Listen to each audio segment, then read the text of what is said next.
Bonjour à tous, je vous invite à vous abonner à cette chaîne, à aimer, à partager, à commenter ces vidéos, c'est très important. C'est une manière de nous soutenir. Merci à vous tous. Oui, je fais un don à la Fondation pour l'école. Un enseignement de qualité est possible. La Fondation pour l'école reconnue d'utilité publique agit pour le renouveau éducatif au service des familles. Grâce à vous, nous soutenons la création et le développement des écoles indépendantes. Nous aidons au quotidien les acteurs de la liberté scolaire. Faites un don sur fondationpourlécole.org.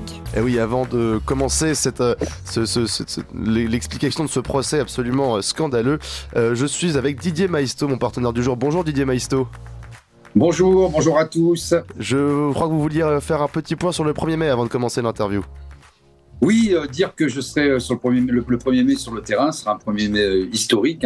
Beaucoup de gens contestent la politique de M. Macron qui veut aller à la rencontre des Français. Ça ne marche pas comme il voudrait.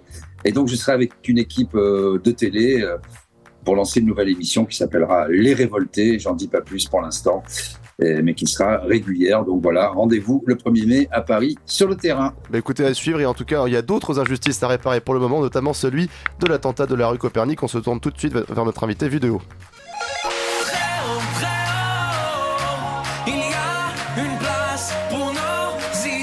Vue de haut. Bonjour Clément Veil-Reynal. Bonjour.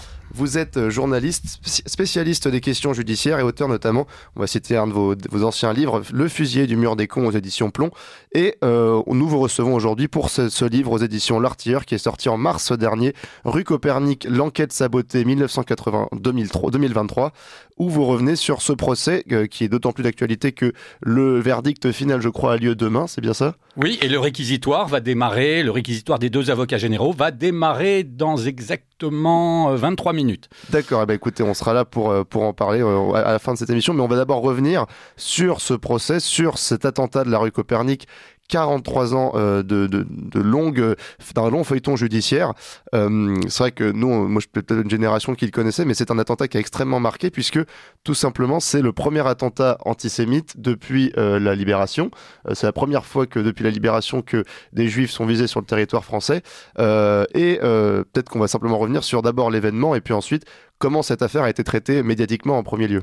Oui, tous ceux qui ont vécu, qui vivaient, enfin qui étaient là au moment de l'attentat s'en souviennent. C'était aussi le premier grand attentat aveugle dans la rue je rappelle les faits, une bombe a éclaté un soir, rue Copernic, ça n'était pas une bombinette, ça n'était pas un cocktail Molotov, c'était une bombe avec un explosif militaire. La rue a été dévastée, il y avait des carcasses de voitures fumantes et il y a eu 4 personnes qui étaient sur le trottoir qui ont été tuées, il y a eu 40 blessés, mais il est clair que la bombe avait été placée devant la synagogue de la rue Copernic et visait effectivement visait cet édifice religieux et les fidèles. Alors, il faut rappeler, je crois que c'est une chose importante, il faut rappeler qu'il y a eu immédiatement, et c'est quelque chose que je développe dans mon livre parce que ça explique, après les errements de la procédure judiciaire qui va durer pendant 43 ans, il y a eu ce que je considérais une fantastique manipulation de l'opinion publique. C'est-à-dire, pour des raisons que l'on ignore,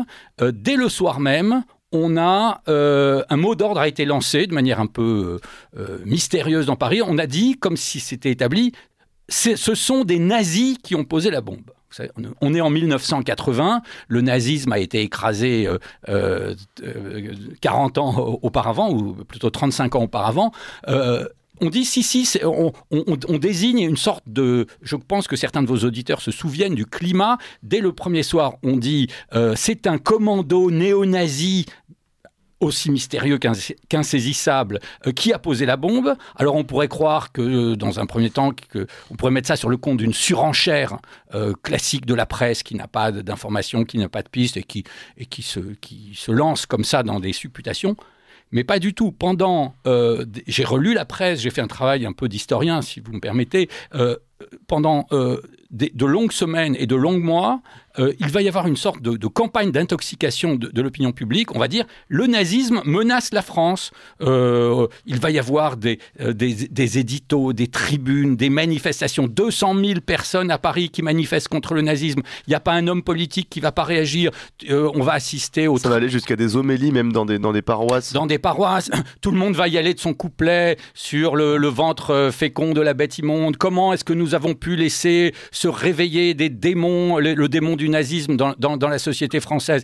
Ça va avoir un vrai impact électoral, hein. Tous les historiens s'accordent pour dire que l'élection, la victoire quelques mois après, en mai 81, l'élection historique du premier président socialiste de la Ve République, François Mitterrand, et donc la défaite de Valéry Giscard d'Estaing, que l'attentat n'est pas étranger à ce résultat électoral, parce qu'il va y avoir une intoxication, on va dire, mais on va aller jusqu'à écrire dans des journaux très sérieux comme Le Monde que cet attentat est la preuve que l'entourage du président Giscard d'Estaing est noyauté une fois de plus par de mystérieux nazis. On va dire que la police elle-même est infiltrée par les nazis. Or, et j'en viens tout de suite au cœur du livre, dès les premières heures, dès les premiers jours, la police va identifier ce qu'il était convenu d'appeler à l'époque une piste moyenne-orientale.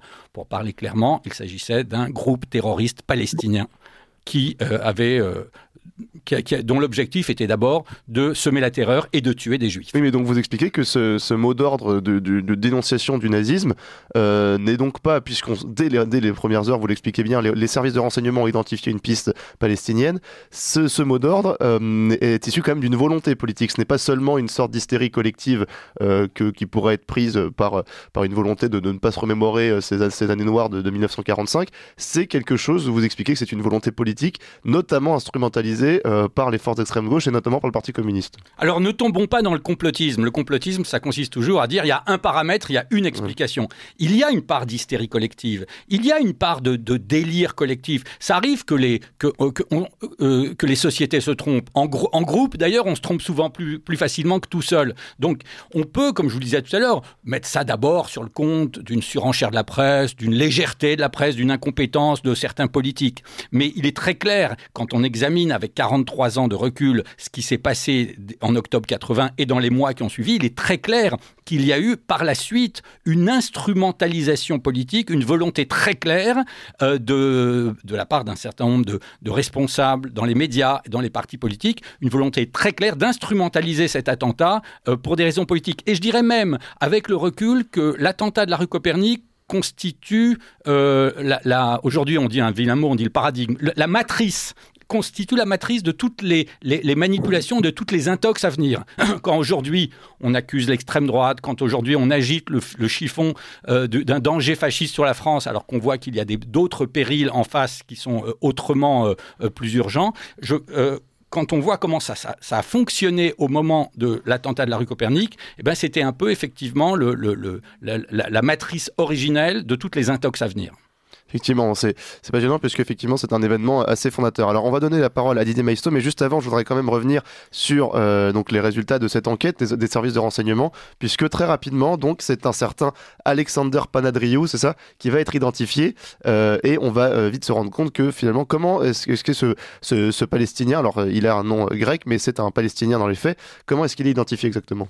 Alors donc, ce que je raconte dans mon ouvrage, Rue Copernic, l'enquête sabotée, c'est effectivement d'abord une enquête qui, dans un premier temps, va prendre du temps, mais il faut rendre hommage aux enquêteurs, aux policiers et aux premiers magistrats qui se sont penchés sur le dossier. C'est une enquête, effectivement, digne d'un thriller, d'un roman policier. Je rappelle qu'en 1980, il n'y a pas d'ADN, il n'y a pas de technique de recherche judiciaire par l'ADN, il n'y a pas de téléphonie. Les enquêtes sont plus incertaines, sont moins automatiques qu'aujourd'hui.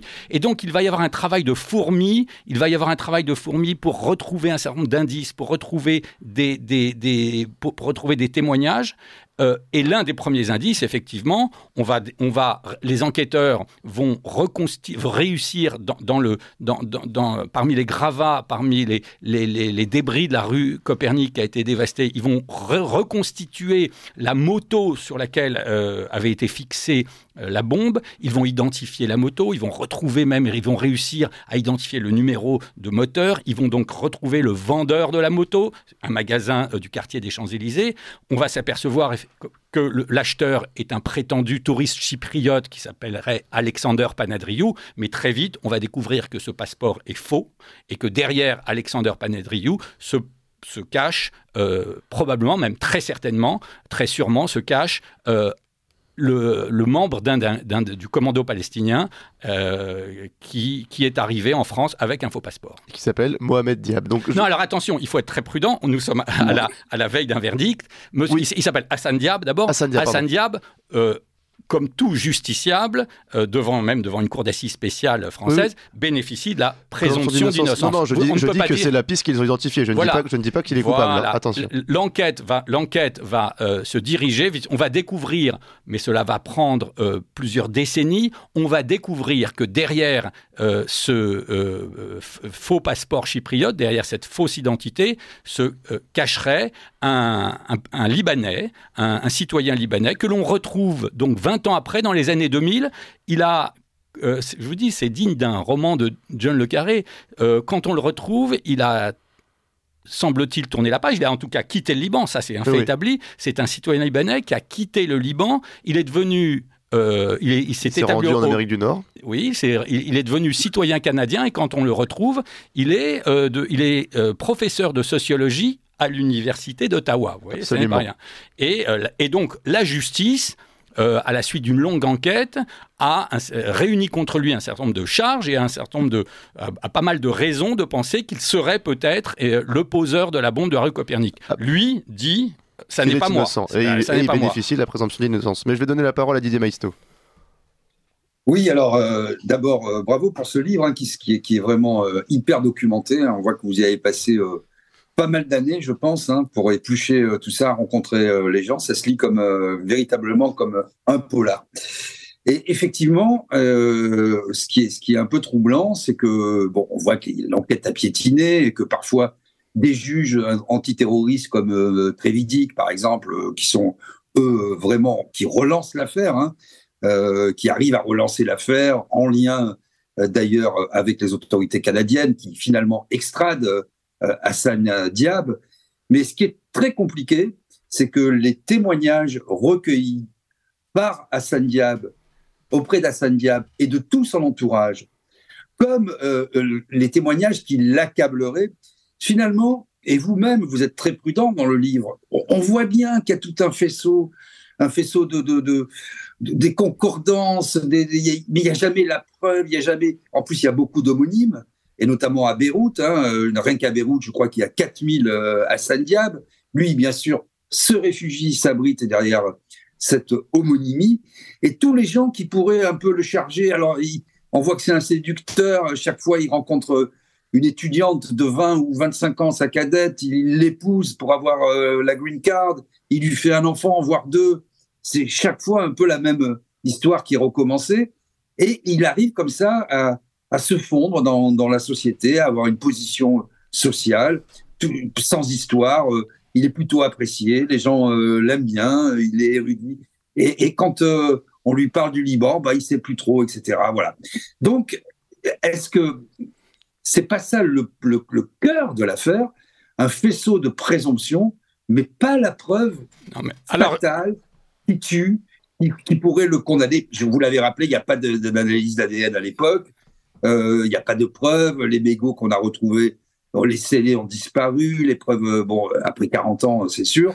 Est-ce que c'est pas ça un peu le problème de cette affaire? Alors, Didier Maisto, je vous réponds, j'essaie de vous répondre de la manière la plus synthétique. D'abord, il faut savoir dans le système judiciaire français, notamment aux assises, il n'y a pas besoin de preuves absolues. Vous n'avez pas besoin, dans un procès criminel, de la photo instantanée du moment où le criminel présumé poignarde sa victime. Sinon, effectivement, tout le monde serait quitté. C'est l'intime conviction. Oui, mais l'intime conviction basée sur des charges et sur un faisceau de charges concordantes et cohérentes. Or, sans préjuger du verdict qui sera rendu demain soir par la Cour d'assises spéciale de Paris, ça n'est pas par hasard que Hassan Diab a été renvoyé devant cette Cour d'assises. Il y a bien un faisceau de charges extrêmement précis, extrêmement bien bâti, extrêmement étayé, qui dirige l'ensemble des soupçons et des interrogations vers le personnage d'Hassan Diab. Je ne vais pas vous refaire tout le dossier, mais très clairement, les témoignages de nombreuses personnes qui l'ont croisé à Beyrouth dans les années 80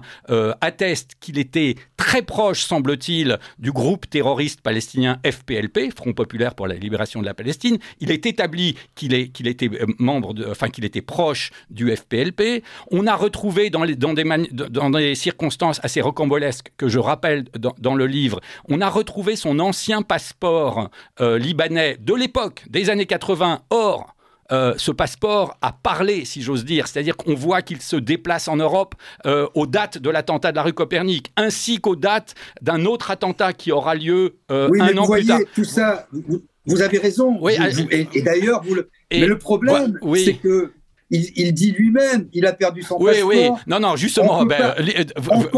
On comprend en réunissant tout ce faisceau de présomption, toutes ces... mais il n'y a pas, je veux dire, et vous-même, vous le dites, vous le laissez transparaître dans votre livre, il n'y a pas l'élément clé qui pourrait vraiment le confondre. Écoutez, on verra.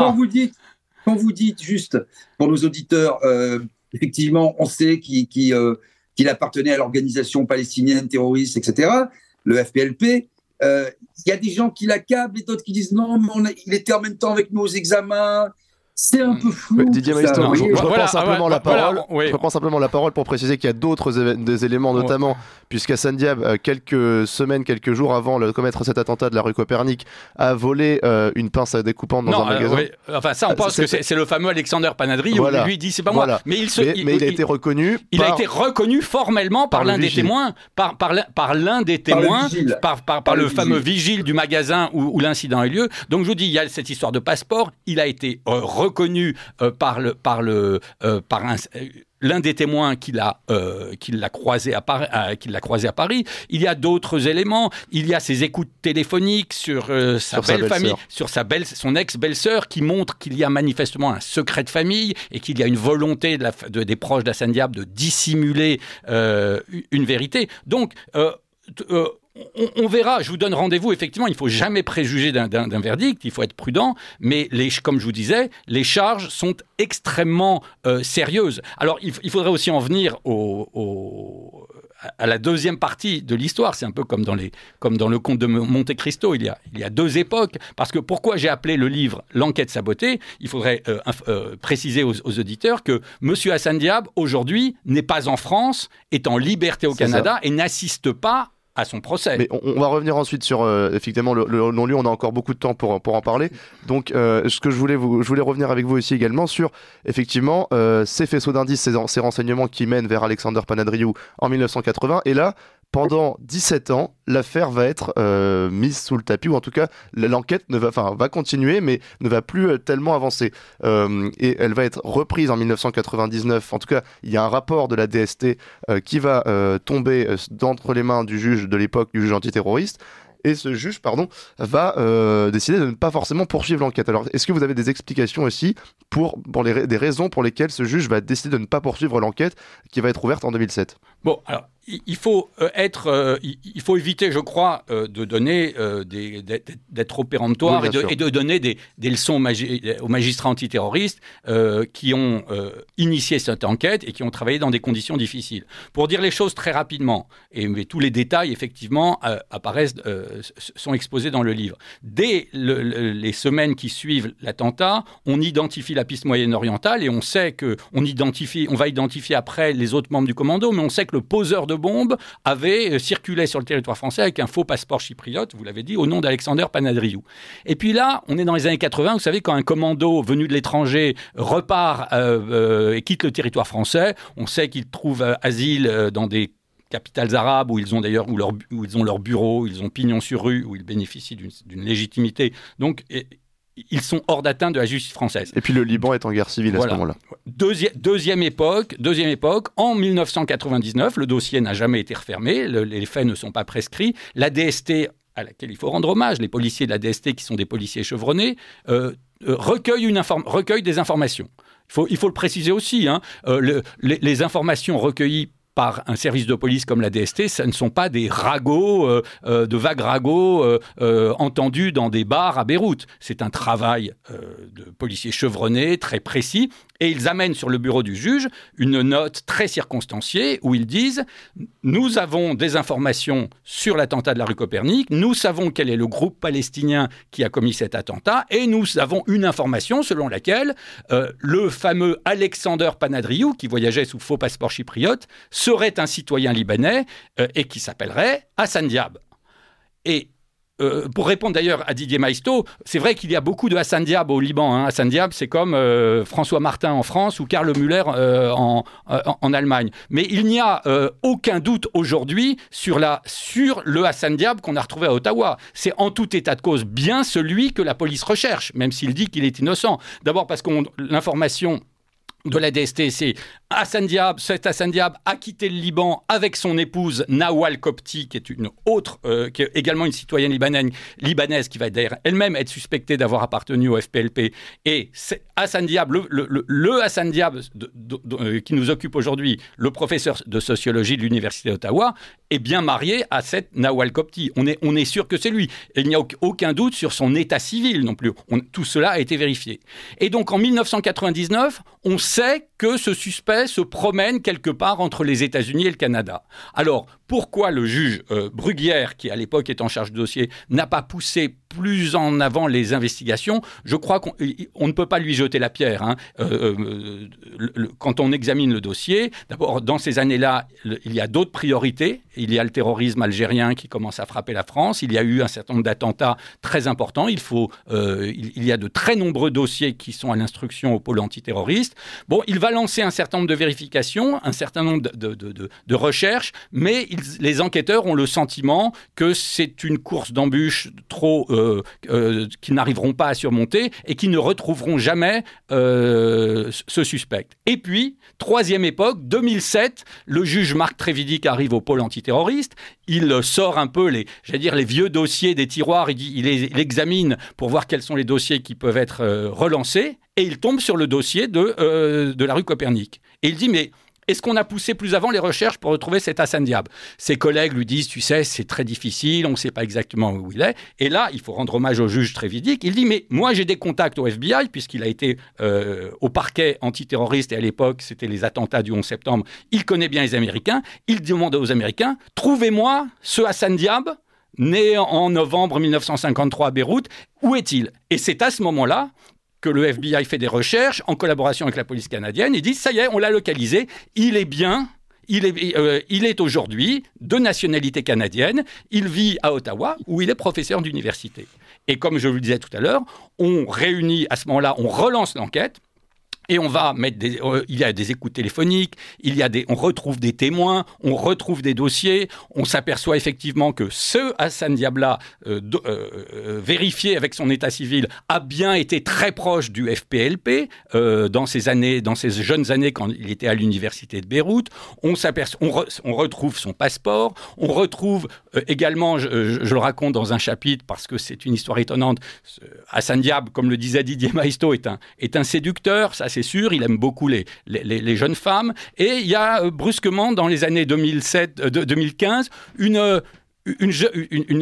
Américaine qui était à l'époque dans l'université où enseignait Hassan Diab. Elle dit, j'ai une confidence à vous faire. Nous avons eu une liaison amoureuse, nous avons échangé un certain nombre de souvenirs et de confidences. Et un jour, il m'a dit, en me regardant dans les yeux, est-ce que tu sais que j'ai déjà fait exploser une voiture?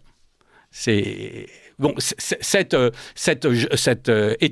ancienne étudiante d'Hassan Diab a été longuement réinterrogée par le FBI et par les magistrats français, et manifestement, son témoignage est crédible.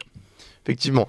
On va continuer d'en parler. Effectivement, c'est un sujet qui est très compliqué. On rappelle évidemment les nécessités de la présomption d'innocence, le faisceau de preuves, et puis alors, on reviendra ensuite sur ce sur ce non-lieu. Il y a aussi une partie du livre sur laquelle on reviendra sur effectivement, quoi qu'on en dise, en dehors de ce procès, un certain nombre d'autres cas dans les années 80-90 qui montrent une difficulté des services de la justice française à incarcérer notamment des terroristes palestiniens. Donc on va parler de tout ça après la pause, mais on fait tout de suite, il est 9h et on fait un point sur les informations avec Adèle Rosner. Ligne droite.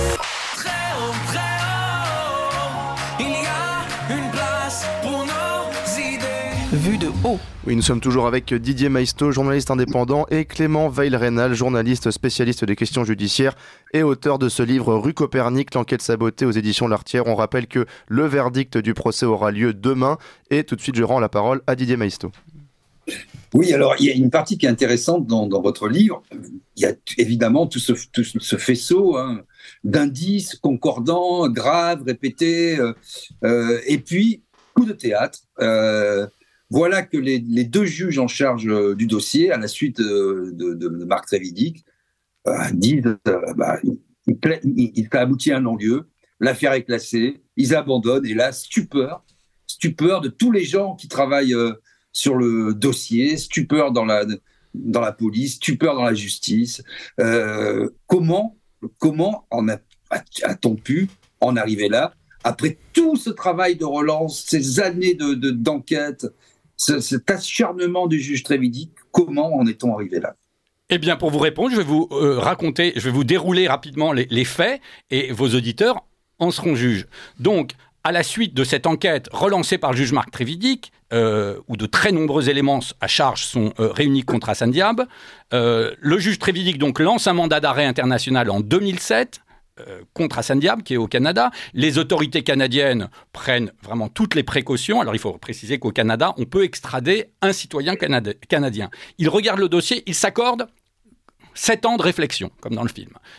Et en 2014, examinant le dossier transmis par la justice française, ils acceptent d'extrader Hassan Diab, qui continue de clamer son innocence en disant « On s'est trompé, je ne suis pas le bon Hassan Diab ». Quand M. Hassan Diab arrive en France, que fait-il ? Mettez-vous à sa place. C'est un prof d'université poursuivi pour un crime très grave, un attentat à la bombe qui a tué 4 personnes, et il dit que ça n'est pas lui. Imaginez que ça vous arrive. Vous demandez à être présenté au juge et vous dites « Je suis prêt à m'expliquer, à répondre à toutes les questions, il y a vraiment erreur sur la personne ». Pas du tout, il arrive et dit « C'est pas moi, mais je réclame le droit au silence ». Il faut dire qu'on a vu des attitudes plus convaincantes chez des innocents injustement poursuivis. Il reste il dit d'ailleurs, et c'est intéressant pour la suite, parce qu'après il parlera, c'est parce que j'avais pas l'habitude du droit français, etc. Et c'est un élément qui a été repris par son ex-femme d'ailleurs, bien sûr, qui dira la même chose. On m'a conseillé, mes avocats, mais maintenant je veux bien parler. Donc, bien sûr. Oui, bien concerté. sûr. Vous êtes extradé et vous dites, c'est pas non plus le dernier des ignorants. Il est professeur d'université aux États-Unis. Bon, il a mis 2 ans à comprendre que quand on est extradé, qu'on est dans une cellule à Fleury-Mérogis, vaut mieux essayer de répondre aux questions du juge pour démontrer sa bonne foi. Donc, au bout de 2 ans, il dit. Il attend en fait que le juge Trévidic s'en aille parce qu'il y a un turnover obligatoire au pôle antiterroriste.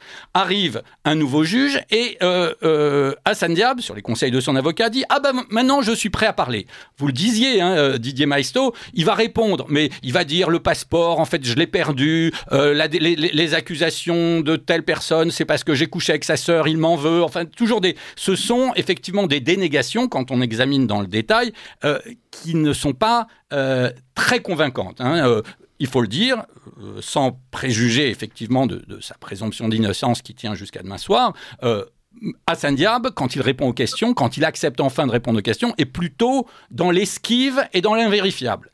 Et puis brusquement, son avocat annonce en 2017, ça y est, nous avons trouvé des témoins déterminants qui vont achever de démontrer son innocence. Et alors la défense de Hassan Diab produit 5 témoins qui disent « Oui, nous étions à l'université de Beyrouth avec Hassan Diab ». Ah bon, très bien. Et nous attestons qu'il était là avec nous à l'université en train de passer les examens le jour de l'attentat. C'est pas si précis que ça. On dit « Ah bon, le jour de l'attentat ?» Oui, dans ces eaux-là. Mais quand ont eu lieu les examens peut-être en septembre 80, peut-être en octobre, nous ne savons plus très bien. Alors on se tourne vers l'université de Beyrouth, on dit vous avez des traces des dates d'examen en première année de sociologie en 1980. L'université de Beyrouth dit vous savez c'était la guerre civile, le Liban était dans une situation de chaos indescriptible, nous n'avons aucune archive, nous n'avons aucun moyen de savoir quand ont eu lieu précisément ces examens. Alors on se retourne vers les témoins et on dit mais expliquez-nous quels sont vos souvenirs. Je m'adresse directement aux auditeurs de Radio Courtoisie. Êtes-vous en mesure de dire, prenez que chacun fouille dans ses souvenirs anciens, notamment universitaires, est-il possible de dire, oui, je me souviens, il y a 36 ans, je me souviens de qui était dans un amphithéâtre le jour d'un examen. Le jour d'un examen dont on ne se souvient pas exactement de la date. Alors on va un peu, pardonnez-moi, cuisiner les témoins. Mais vous vous rappelez pourquoi ? Parce que c'était un très bon ami à vous. Certains témoins disent « Ah non, je ne le connaissais pas plus que ça, mais je me rappelle, il y a 36 ans, un jour que d'ailleurs je ne suis même pas capable de déterminer. » Vous voyez C'était l'objet de ma première question. Oui. C'est justement, et c'est là où je voulais en venir, c'est que c'est suffisamment précis, mais à la fois suffisamment flou. On voit que c'est concerté, on comprend bien que ces témoins qui soudainement se mettent à parler, mais ils donnent pas tout à fait des faits précis, vous l'avez raison, ils disent « Ah ben oui, je me souviens de lui », mais comme normalement les examens ont lieu en juin, mais là c'était la guerre civile, donc c'était reporté, c'était entre septembre et novembre, peut-être en octobre, et puis, donc vous voyez, et c'est comme ça finalement qu'il arrive toujours un petit peu à semer le doute, à passer entre les mailles du filet. Ça m'amène à l'autre question. Donc, il va y avoir le verdict. Bon, soit il est relaxé, on n'en parle plus, soit il est condamné. Il faut savoir... Enfin, on n'en parle plus. Il y aura un appel. Il y aura peut-être un appel. Voilà. Il faut savoir, et vous le démontrez assez sur de longues pages, qu'au Canada, notamment, il y a toute une organisation des soutiens, des organisations internationales, un comité de soutien. C'est devenu une affaire d'État très médiatique. Oh, la justice française fait n'importe quoi. Regardez, il est innocent. C'était un homonyme et tout. Bon, voilà. Que peut-il se passer s'il est condamné ? Est-ce que vous pensez que, alors que l'affaire a été pour une première fois classée, il y a eu un non-lieu, est-ce que vous pensez que le Canada serait à même de l'extrader une nouvelle fois ? Ça semble un peu compliqué. Alors, pour vous répondre, je termine aussi pour que vos éditeurs comprennent. Donc, sur la foi de ces témoignages je renvoie à mon livre, vous verrez, ils sont pour le moins très légers, voire fantaisistes. Voire contradictoires les uns avec les autres. Voire contradictoires et invérifiables. Donc, les magistrats disent « Ah ben, c'est formidable, c'est un alibi qui tient. » Et en 2018, Hassan Diab bénéficie d'un non-lieu. Le parquet s'arrache les cheveux, fait appel le même jour, mais la procédure est ainsi faite que l'appel du parquet ne peut pas empêcher Hassan Diab de sortir le même jour de prison et de prendre le premier avion pour le Canada. Donc aujourd'hui, il est libre au Canada. Qu'est-ce qui va se passer à partir de ce moment-là ? Donc non-lieu en 2018, l'appel du parquet, pour des raisons assez étranges, va poireauter, si j'ose m'exprimer ainsi, pendant 3 ans devant la Chambre de l'instruction. Et en 2021, la Chambre de l'instruction annule le non-lieu des juges. Vous voyez bien que c'était donc que ce non-lieu est un peu problématique. Il annule le non-lieu des juges. C'est une première en matière d'antiterrorisme et renvoie donc Hassan Diab devant la cour d'assises. Sauf que voilà où on en est aujourd'hui. Le procès se tient, mais M. Hassan Diab a été libéré de prison. Il a eu un non-lieu. On ne ramène pas, on ne fait pas revenir un accusé comme ça, comme on ferait revenir un livre de chez Amazon.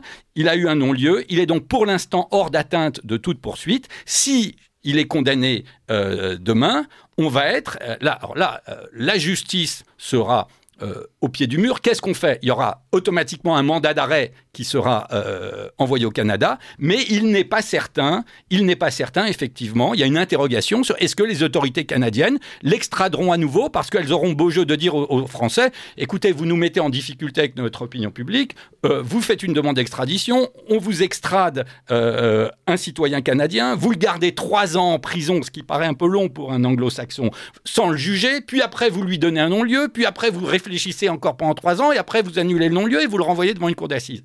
Donc, et c'est vrai que Au Canada, il bénéficie du soutien d'un certain nombre d'organisations. Il y aurait beaucoup de choses à dire. On se demande pourquoi Amnesty International soutient Hassan Diab.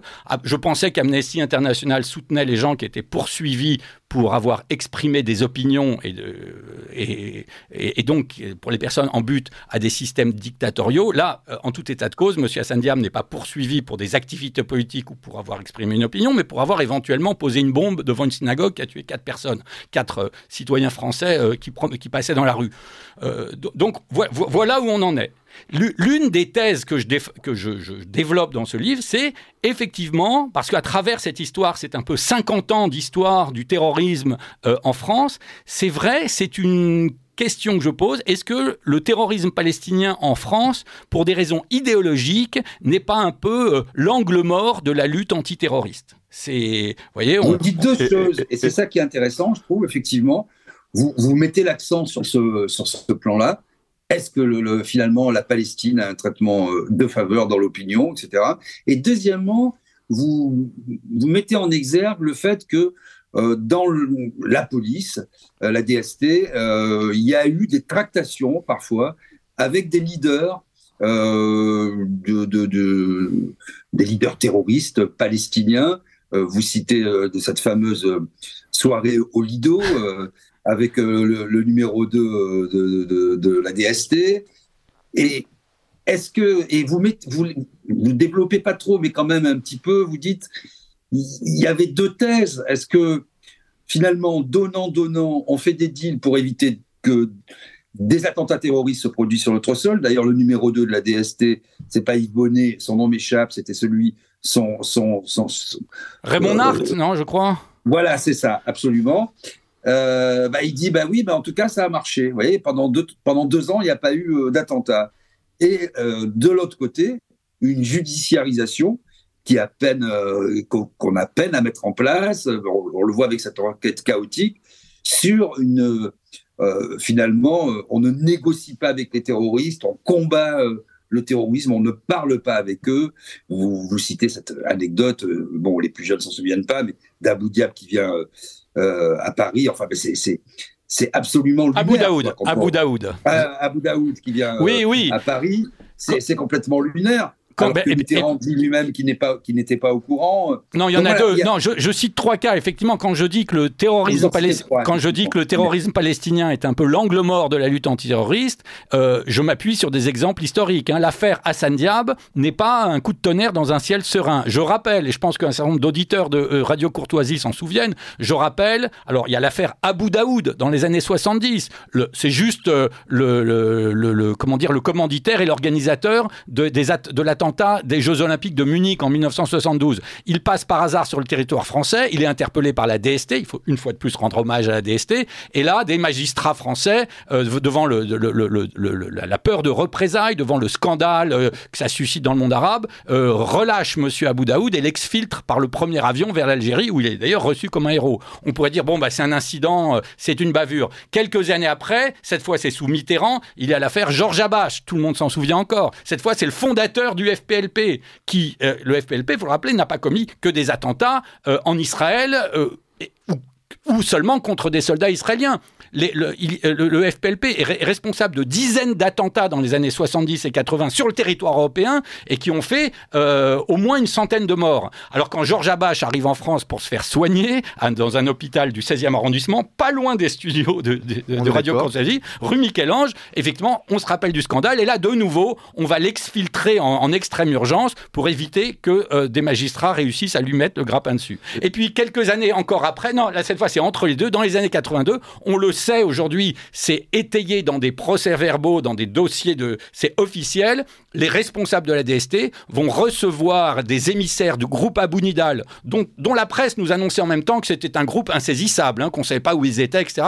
Dans le même temps, donc, la DST reçoit des émissaires du groupe Abou Nidal, il les invite lors d'un dîner mémorable au Lido, entre 2 numéros de striptease des Bluebell Girls, et leur dit, et les responsables de la DST disent, écoutez, on ferme les yeux quand on vous voit passer sur le territoire français, on vous demande qu'une chose en échange, faites exploser les bombes chez les voisins, en Italie, en Allemagne, en Belgique, mais pas chez nous.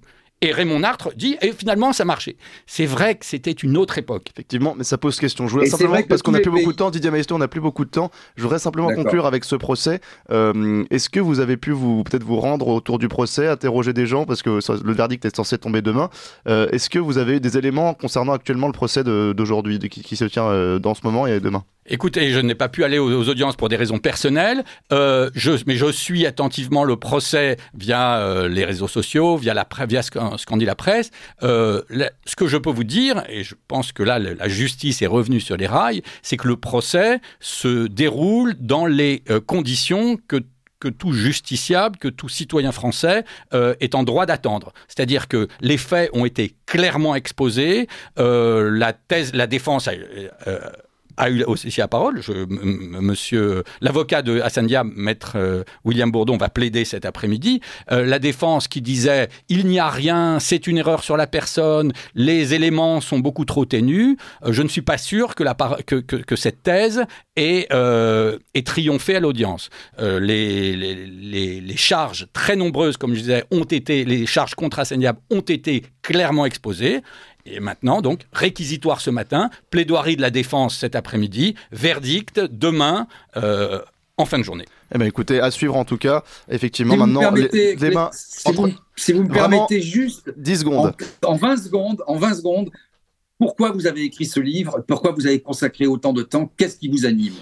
Parce qu'il y a 3 ans, justement, Hassan Diab venait d'être libéré. Je ne savais même pas que le non-lieu allait être annulé. Et j'avais le sentiment que que le dossier allait être définitivement enterré et oublié. Et puis, effectivement...